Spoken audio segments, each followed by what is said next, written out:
Syarikat Malaysia yang didakwa sebagai punca kebakaran hutan sehingga mengakibatkan keadaan bercerebur. Dua lokasi mencatat IPU sangat tidak sihat walaupun operasi menggunakan pemberian topik jenis N95 sebagai perlindungan diri daripada jerebu yang semakin buruk.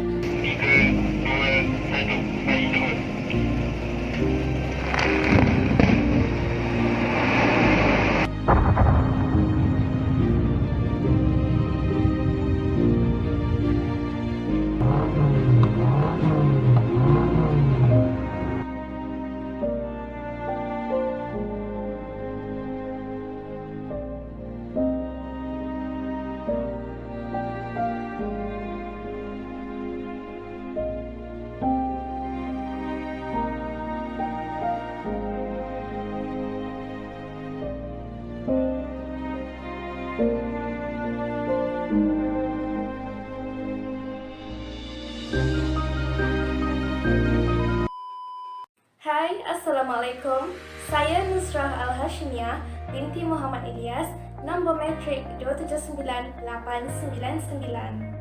Nama saya Muhammad Aziz bin Abdullah, bernombor kad matrik 279-853.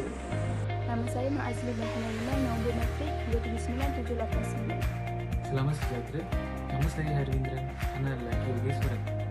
Nombor matrik saya 279-888. Assalamualaikum, hai. Nama saya Nur Ramiana Farisha binti Mak Hashim, nombor matrik 279907. Salam bumi sihat dan salam biru warna. Kajian kumpulan kami bertajuk Pencemaran Udara, Punca dan Kesannya dari tahun 2015 sehingga tahun 2020. Semua masih ingat lagi tak gejala jerebu pada tahun 2015 yang menyebabkan ramai penduduk Malaysia terkesan dan seterusnya terpaksa menutup sekolah. Pada masa ini kita dapat lihat partikel-partikel halus yang berterbangan di udara seperti debu, habuk dan asap. Pencemaran ini berpunca daripada pembakaran hutan secara besar-besaran di negara seberang iaitu di Kalimantan dan Sumatera Indonesia. Terdapat banyak lagi punca pencemaran udara selain daripada jerebu, iaitu penggunaan gas klorofluorokarbon CFC, pembakaran jerami padi, pembebasan asap-asap daripada kilang dan kenderaan, dan perlombongan kuari.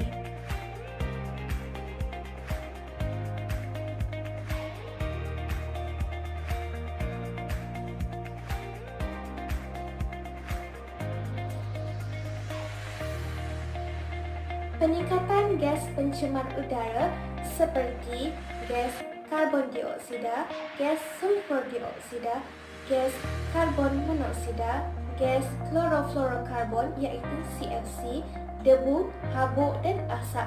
Inilah menyebabkan pencemaran udara semakin teruk. Pencemaran ini ternyata memberi kesan yang sangat bahaya kepada generasi tua dan golongan yang menghidap penyakit pernafasan.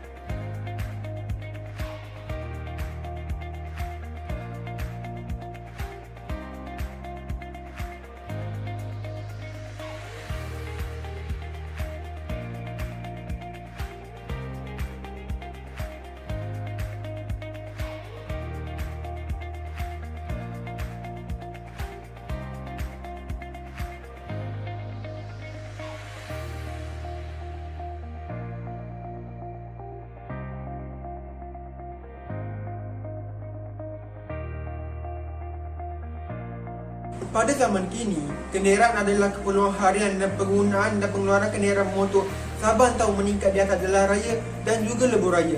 Peningkatan jumlah kenderaan di jalan raya yang bagaikan cerawan tumbuh selepas hujan juga telah menyebabkan akibat masalah jerebu di Malaysia. Pembakaran bahan api fosil seperti minyak, petrol dan juga diesel daripada kenderaan motor menghasilkan gas karbon monoksida, nitrooksida dan juga hidrokarbon yang menyumbang kepada pencemaran udara. Bayangkan, jika setiap hari asap dari kenderaan seperti kereta dilepaskan ke udara dan jumlah penggunaan kereta setiap hari adalah berbilion-bilion. Di samping itu, pembakaran terbuka adalah salah satu sebab penyebab utama kenapa berlakunya pencemaran udara. Pembakaran terbuka kebanyakannya dikesan berlaku di kawasan tapak buang sampah, sisa pekerjaan di kawasan industri dan tapak minat, sisa perdalangan, sisa kebun serta pembakaran di hutan simpan. Pembakaran terbuka ini dilakukan oleh pihak yang ingin menghapuskan satu seperti sampah sarap. Setengah rakyat negara perlu melakukan pembakaran terbuka di belakang kawasan rumah mereka sendiri. Mereka terlalu malas untuk membawa sampah sarap mereka ke tempat pelepasan sampah. Pembakaran terbuka juga boleh berlaku akibat daripada aktiviti pembakaran yang menghapuskan sisa-sisa pertanian seperti jerami padi. Pembakaran jerami padi ini lazim dijalankan selepas musim menuai, iaitu selepas padi ditanam selama 120 hari untuk dijadikan baja. Ada pula setengah petani yang membakar jerami padi untuk membersihkan kawasan sawahnya sebelum melakukan penanaman semula. Mereka tidak sedar bahawa asap dari pembakaran ini tidak akan berada di satu tempat sahaja, tapi akan ditiup angin dan meliputi kawasan yang amat luas. Natijahnya, pembakaran terbuka ini melepaskan asap ke udara dan akan mengibatkan jerebu. Penggunaan bahan CFC. Lazimnya penggunaan bahan fluorofluorokarbon CFC di Malaysia tidak lagi menjadi isu atau masalah dalam kalangan masyarakat. Malah, bahan CFC ini telah digunakan dengan meluas dalam negara. Kebiasaan CFC ini digunakan dalam barangan elektrik seperti peti sejuk dan pendingin hawa, pembakaran hutan secara sengaja. Ia berlaku disebabkan oleh kepanasan matahari dan cuaca panas yang melampau. Hal ini disebabkan oleh penebangan hutan yang dilakukan oleh manusia secara berluasa dan tidak terkawal. Letusan gunung berapi. Kebiasaannya berlaku apabila magma dalam perut bumi mencapai satu takat suhu dan tekanan yang teramat tinggi. Lalu magma tersebut dihembur keluar permukaan gunung berapi seterusnya ke permukaan bumi. Pencemaran udara mendatangkan kesan negatif terhadap semangat patriotisme, semangat nasionalisme dan juga pembinaan negara bangsa. Yang pertama, kesan negatif terhadap semangat patriotisme. Patriotisme membawa maksud perasaan cinta terhadap tanah air dan juga perpaduan bangsa.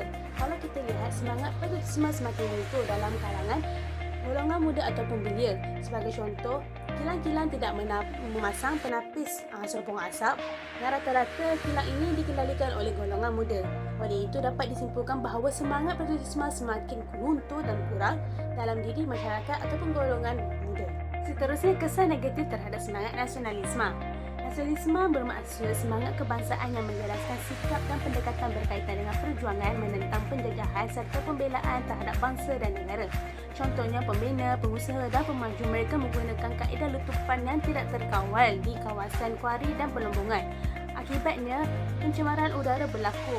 Mereka tidak mengambil endah tentang kualiti udara di kawasan tersebut kerana mementingkan keuntungan yang dapat dikaut di akhir projek mereka. Oleh itu, semangat nasionalisme semakin luntur dalam kalangan pengusaha, pemaju dan pembina. Yang ketiga, kesan negatif terhadap pembinaan negara bangsa. Negara bangsa dapat didefinisikan sebagai satu konsep negara berdaulat yang didiami oleh satu bangsa. Pembangunan negara Malaysia merupakan tonggak daripada persetujuan rakyat Malaysia. Namun begitu, ketidakpuashatian dan pergaduhan sering berlaku dalam kalangan masyarakat Malaysia. Manakala tidak, kita kan masyarakat majmuk. Apabila berlakunya pencemaran udara, masing-masing menuding jari dan menyalahkan pihak lain ataupun kaum lain. Contohnya, kaum Melayu menyalahkan kaum Cina yang mencemarkan udara kerana rata-rata kilang di Malaysia dikendalikan oleh kaum Cina. Oleh itu, dapat disimpulkan bahawa semangat ataupun pembinaan negara bangsa sukar untuk dibentuk dalam kalangan masyarakat majmuk di Malaysia. Terdapat beberapa kesan-kesan positif terhadap isu pencemaran udara. Pertamanya, kesan positif terhadap semangat patriotik. Hal ini dibuktikan dengan rakyat rasa tidak puas hati terhadap isu pencemaran udara yang sering berlaku di negara kita. Oleh itu, mereka bertindak dengan mengurangkan pembakaran sampah secara terbuka yang dikenali sebagai aktiviti haram.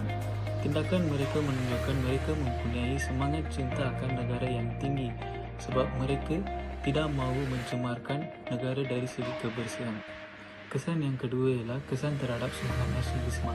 Hal ini dapat dibuktikan rakyat mula sedar tentang kepentingan menjaga kebersihan udara dengan mengamalkan amalan mengurangkan kereta, iaitu amalan kongsi kereta. Amalan kongsi kereta dapat mengurangkan pembebasan asap secara berlebih-lebihan.